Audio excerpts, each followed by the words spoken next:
The Archbishop of Canterbury is expected to make an unprecedented apology this weekend for a lack of action over child sex abuse by priests in churches across Sussex. The Most Reverend Justin Welby will make the comments at General Synod, the Church of England's Legislative Committee. But victims of abuse and campaigners in support of them have criticised the decision. They say it's inappropriate until the Church reveals the extent of abuse by its clergy. Our Home Affairs correspondent Colin Campbell has a story. A senior member of clergy jailed for sexually abusing children, Canon Gordon Rideout is one of 3 Sussex priests sent to prison this year. Mr Coles, are you ashamed? Are you ashamed of what you've done? Father Robert Coles, who also worked in Eastbourne, another now behind bars.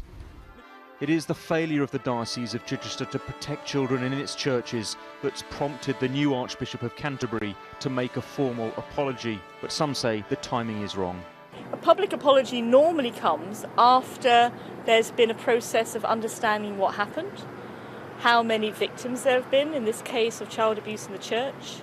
It normally comes after the responsibilities have been made clear, we understand why it happened, and we understand why reports weren't sent to the police. The Archbishop of Canterbury will ask the Synod to endorse an unreserved apology for the failure of the Church's systems to protect children, young people and adults from physical and sexual abuse by clergy, and the Church's failure to listen properly to those abused.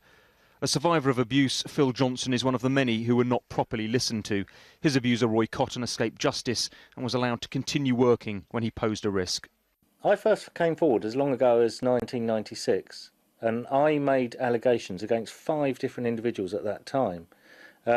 Now, the Church were aware of some of those people already, and one of them, indeed, had already got a conviction, yet no real action was taken by the Church at that time. The catalyst for much of what has come to the surface within the Diocese of Chichester stems from the exposure of the sexual abuse carried out by Eastbourne priest Roy Cotton and the subsequent identification of the failings within his case. What has also, though, come to light over the last few years is that Roy Cotton was not the only one abusing children here. The Church of England says the Archbishop of Canterbury's planned apology is the start of a long process which will include the tightening of national safeguarding procedures. Colin Campbell, BBC South East Today, Eastbourne.